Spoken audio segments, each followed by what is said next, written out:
Vår tids største og mest anerkjente malere, Vincent van Gogh, elsket å male utendørs. Født i Nederland i 1853, død i Frankrike i 1890. Han ble kun 37 år gammel, led av psykiske lidelser og drakk mye.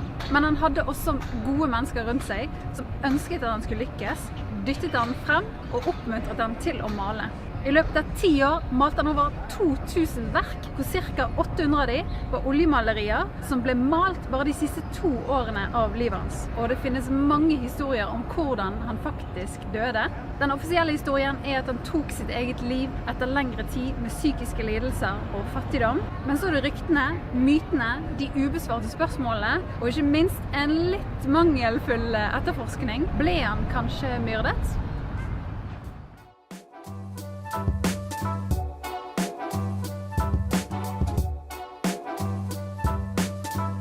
Nå kommer filmen Loving Vincent. Den er animert og utelukkende laget med bruk av oljemaleri. Filmen handler om det som skjedde etter at Vincent døde, og sett gjennom de menneskene som var en del av hans omgangskrets.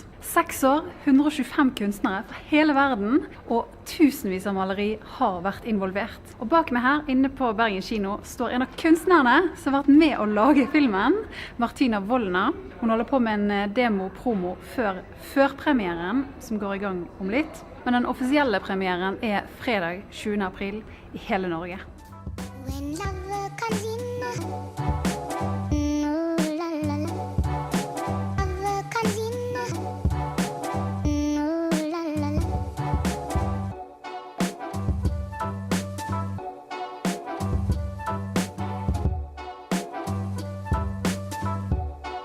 Alt handler maleri. Og 1 sekunde av filmen 12 bildene. Når jeg begynner å jobbe, jeg har aldri gjort noen animasjon. Derfor jeg lærte fra begynnelsen i studio. Jeg ikke husker hvor mye og hvilken scene mine. Men første scene med slåsskamp. Slåsskamp mine. I very like about this project that we found a medium that we can show Van Gogh. It's also a modern medium, but it's not a koppen og andre ting du kan ha hjemme.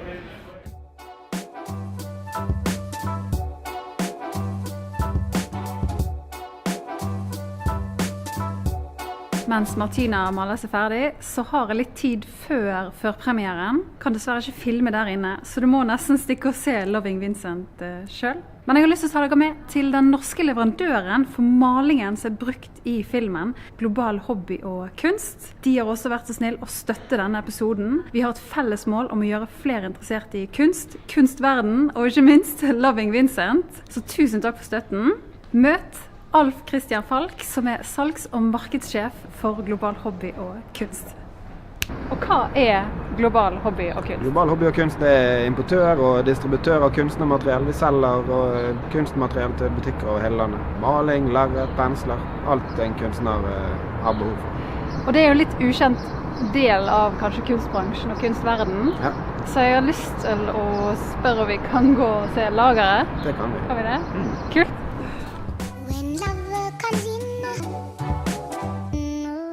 25 000 forskjellige varer som vi har på lager her i Bergen.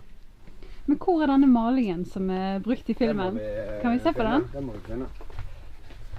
Her har vi forskjellige farger og den malingen er fra en kunstnerprodusent som heter Royal Talents, som har produsert kunstnermaling siden slutten av 1800-tallet. Hva ledet deg inn i denne bransjen? Det er familie tjente mine første kroner med å lage mixset med maling da jeg var 10 år gammel. Så det er en familiebedrift som jeg nå siste 5-6 årene har jobbet med.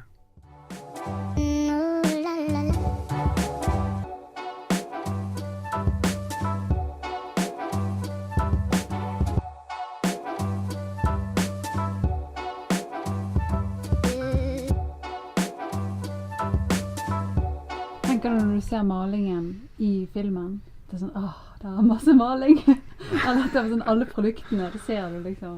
Når vi ser omsetningen. Ja, Men jeg er mest fascinert av den tiden som er lagt inn i det prosjektet, og den tiden som er lagt ned av 125 kunstnere. Kjekt at det blir fokus på oljemaling som teknikk, som er på en måte litt i tilbakegang mot de fleste maler med akryl, og det tror jeg filmen hjelper.